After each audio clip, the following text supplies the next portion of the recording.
परंतु इन दो ग्रंथों के माध्यम से बताया जाता है कि श्री वाल्मीकि जी जो थे ये ऋषियों के संतान थे, प्राचेतः के पुत्र थे, परंतु दुष्ट आचरणों के कारण जैसे अजामिल भ्रष्ट हो गया, वैसे ही भगवान श्री वाल्मीकि भी भ्रष्ट हो गए और डाकू का कृत्य करने लगे। अब अलग अलग जगह अलग अलग नाम है, कहीं सुमंत करके ब्राह्मण है, कहीं अलग अलग नाम है, पर रत्नाकर तो नहीं है। तो रत्नाकर डाकू वाली बात तो वो गलत है, परंतु कथा वही है, नाम बदल दीजिए। श्री वाल्मीकि जी का पूर्व जन्म बताया गया कि पूर्व जन्म में वह इस प्रकार के कृत्य करने लग गए, लोगों को ठगने लग गए। एक बार की बात थी, डाकू वगैरह बने ही हुए थे, सोच रहे थे कोई आए, तो वहीं से श्री सप्त ऋषियों का जाना हुआ। अब जैसे ही 7 ऋषि वहां पहुंचे तो महाराज ये तो शुरू हो गए अपनी डकैती चालू करने, खड़े हो गए, चाकू दिखाने लगे। सप्त ऋषि बोले, भैया हम पे क्या है, हम तो कमंडल लेके जाने वाले, रुद्राक्ष की माला पहनने वाले, हम तुमको क्या दे सकते हैं। कहने लगे, नहीं मेरा धर्म है लूटना, इस रास्ते से जो भी निकलता है मैं उसको लूटता हूँ। अच्छा लूटते क्यों हो भाई? लूटता इसलिए हूँ ताकि अपने परिवार का पालन पोषण कर सकूं। अच्छा तुम्हारा ये जो पाप बन रहा है, इसके भागीदार तुम्हारे परिवार वाले होंगे क्या? वाल्मीकि जी ने कहा, बिल्कुल होंगे भैया, जब मैं उनके लिए कर रहा हूं तो पाप में भागीदारी तो बनेगी ही बनेगी। घर पहुंच गए, सप्त ऋषियों ने कहा एक बार पूछ के आओ। घर पहुंचे तो घर वालों ने साफ मना कर दिया, भाई आप तो पिता हैं, ये आपका कर्म है। पत्नी बोलने लगी, आप मेरे पति हैं, ये तो आपका कर्म है, आपको देना, अब आप धन कहां से ला रहे हो, ये हमारी चिंता नहीं, ये हमारा हेडेक नहीं है, ये तो आपकी चिंता है, आपका पाप है, आपका पाप हम क्यों ग्रहण करेंगे। तुरंत वहां श्री वाल्मीकि जी को इस बात का एहसास हो गया कि इस अमूल्य मानव जीवन को मैंने यूं ही नष्ट कर दिया। सप्त ऋषियों के पास गए, सप्त ऋषियों ने वहां उपदेश करा कि राम नाम जपो, पर राम मुंह से निकल नहीं रहा है। कभी कोई व्यक्ति बहुत ज्यादा पाप में प्रवृत्त हो जाए तो भगवान का नाम भी उसके मुंह से नहीं निकलता है, क्योंकि अंतर आत्मा उसकी ये कहती है कि तूने इतने पाप करे हैं, किस मुंह से तू भगवान का नाम ले रहा है। उसका हृदय उसको भगवान का नाम लेने से ही रोक देता है।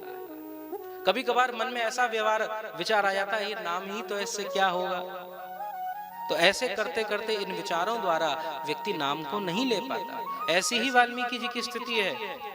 तो वाल्मीकि जी ने क्या जपा, उल्टा नाम जपत जग जाना, वाल्मीकि भय ब्रह्म समाना।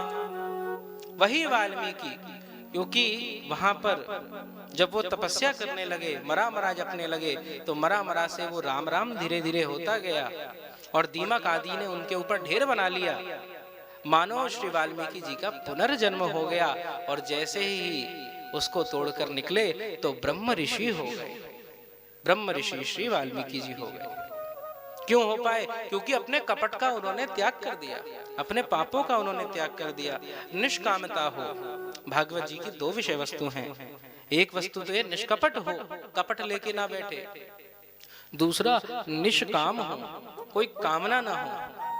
अब आप सोचिए, आप भगवान से कुछ मांगेंगे तो कुछ ही मिलेगा ना। भगवान से भगवान को मांग लीजिए तो सब कुछ मिलेगा।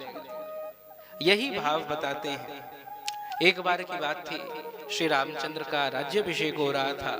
अब राज्याभिषेक होने के समय चारों ओर जितने अंगद आदि वानर थे, जामवंत जी थे, सबको राम जी उपहार दे रहे।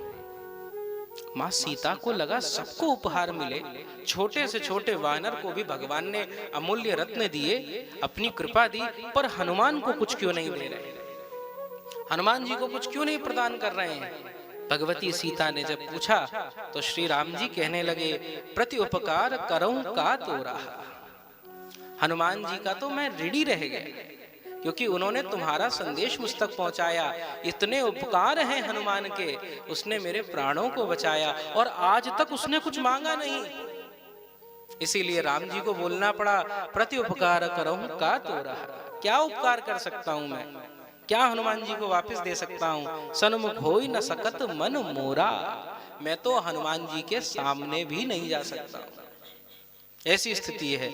भैया कोई आदमी हम जैसे किसी व्यक्ति से पैसे ले लें, उधारी ले ले, अब वो व्यक्ति वसूली के लिए बार बार आता हो, उसी रास्ते पे बैठता हो, तो हम वो रास्ते बदल देते, हम वहां से जाना बंद कर देते, हम उस व्यक्ति से नजरें नहीं मिला पाते, क्योंकि भैया उसका धन लिया था, वो धन दे नहीं पा रहे। ऐसी स्थिति श्री रामचंद्र की हो गई है। श्री रामचंद्र हनुमान जी की निष्काम भक्ति से इतने प्रसन्न हो चुके हैं कि मन ही मन सोच रहे हैं मुझसे श्रेष्ठ हनुमान है, किस दृष्टि से मैं उसको देखूं, क्या मैं उसको प्रदान कर सकता हूं। हनुमान ने तो मुझको ही खरीद लिया। ऐसे ही एक भक्त श्री वृंदावन धाम में थे। वृंदावन धाम तो रसिक भक्तों की जन्मस्थली है। यहाँ आते हैं और रसिकों का संग हो जाता है, लाडली कृपा किशोरी कृपा से सब काम हो जाता है। एक बार की बात थी, वो भक्त जाता तो प्रायः भगवान के उसको दर्शन हो जाते, यद्यपि उसको दिखता नहीं था, परंतु जैसे सूरदास अपनी मन की आंखों से श्री कृष्ण को देख लेते, ऐसे ही वो भी अपनी मन की आंखों से ठाकुर जी को निहार लेते। अब जब भी मंदिर में जाता तो बस यही कहता, हे श्री कुंज बिहारी लाल, बस इतनी कृपा करो कि अपनी भक्ति मुझ में बनाए रहे, आपकी जो भक्ति है ये सदा सर्वदा बनी रहे, आपकी शरण सदा सर्वदा बनी रहे, ऐसी प्रार्थना करता। एक दिन क्या हुआ, उसको भगवान दिखने बंद हो गए। श्री कुंज बिहारी लाल जी को दर्शन नहीं है तो बड़ी समस्या हो गई, बेचारा बड़ा विकल हुए। लोग कहें कि अरे क्या हो गया, अब वो तो वैसे ही नेत्रहीन था तो व्यक्ति क्या ही समझेगा, तो सोचा दूसरों को क्या बताऊंगा, अपनी बात को अपने तक ही समेटता गया। सोचने लगा लगता है मेरी साधना में कोई कमी हो गई, मुझसे कोई अपराध हो गया है, और नाम जप बढ़ा दिया। 2-2 लाख श्री कृष्ण नाम का जप करता था, 3 लाख तक पहुंच गया महाराज। यमुना जी में स्नान करने लगा, आकंठ श्रीमद् भागवत के श्लोकों का पाठ करने लगा। साधना को इतना दृढ़ कर लिया महाराज, उसका जो शरीर था मानो तप्त कांचन चमकते हुए सोने के समान होने लग गया। उसके मुख का जो दर्शन कर लेता मानो ऐसा लगता परमात्मा का ही दर्शन हो गया, भगवत तेज उसके मुख में स्थापित हो गया। परंतु अब भी मंदिर में जाए तो दर्शन नहीं। जब जब जा रहा है तो पहले तो बिहारी जी दिखते थे, पर अब बिहारी जी दिखने बंद हो गए हैं, बड़ा परेशान हुए। एक दिन सोचा कि आज यमुना जी में जाके अपने प्राणों की आहुति दे दें। क्या फायदा इस जीवन का जिसमें ठाकुर जी ना दिखें, ऐसे जीवन का कोई लाभ नहीं है जिसमें ठाकुर जी ना दिखें, इसीलिए मैं अपने प्राणों को त्याग दूंगा। चल पड़ा यमुना जी की ओर महाराज। तभी यमुना जी की ओर जा रहा था, एक व्यक्ति आया, उसको कुष्ठ रोग हो रखा था। वो व्यक्ति आया, उसने तुरंत उसके कदमों को पकड़ लिया, उसके पैरों को पकड़ लिया, पैरों को पकड़ के बैठ गया और रोने लगे, जोर जोर से रोए, मुझे बचा लो, तुम ही बचा सकते हो। क्या हो गया तुम्हें, प्रश्न पूछा उसने।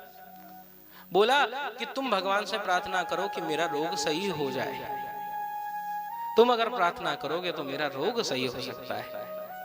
क्योंकि उसकी साधना ऐसी थी, उससे लोग प्रभावित होने लग गए थे। उसको लगा कि ये क्या कह रहा है, मुझे तो भगवान दर्शन तक नहीं देते हैं और मेरे कहने से इसका रोग दूर हो जाएगा। 1-2 बार तो मना कर दिया, क्या बात करते हो तुम, जाओ यहाँ से, हमें अपना काम करने दो। बोला नहीं, आपका जा क्या रहा है, एक बार बोल दो बस, इसमें क्या जा रहा है आपका, एक बार मुझसे बोल दीजिए हाथ जोड़कर। वो बड़ा विनम्र हो गया, आंखों से अश्रु निकल रहे थे तो उसके मुख से भी निकल गया। ठीक है भैया, तुम चिंता मत करो, मैं भगवान से प्रार्थना करता हूं तेरा ये रोग दूर हो जाएगा। जैसे ही प्रार्थना करी महाराज, उसका रोग तुरंत दूर हो गया। अब तो बेचारा और परेशान हो, महाराज मेरी प्रार्थना से दूसरों के दुख दूर हो रहे हैं, परंतु बिहारी जी मुझे दर्शन क्यों नहीं दे रहे। तुरंत भागा मंदिर में, सोचने लगा आज तो बिहारी जी से इस बात की कंप्लेन करूंगा, शिकायत करूंगा, ठाकुर जी आप हमें दर्शन काहे को नहीं दे रहे हो। मंदिर में पहुंचा तो वृंदावन बिहारी लाल की छवि उसको दिखने लगी। उसके मन में प्रश्न आया, ठाकुर जी इतने दिनों से हम आपकी तपस्या कर रहे, नाम जप कर रहे, आपकी भागवत जी को पाठ कर रहे, पर आप दर्शन काहे को नहीं दे रहे।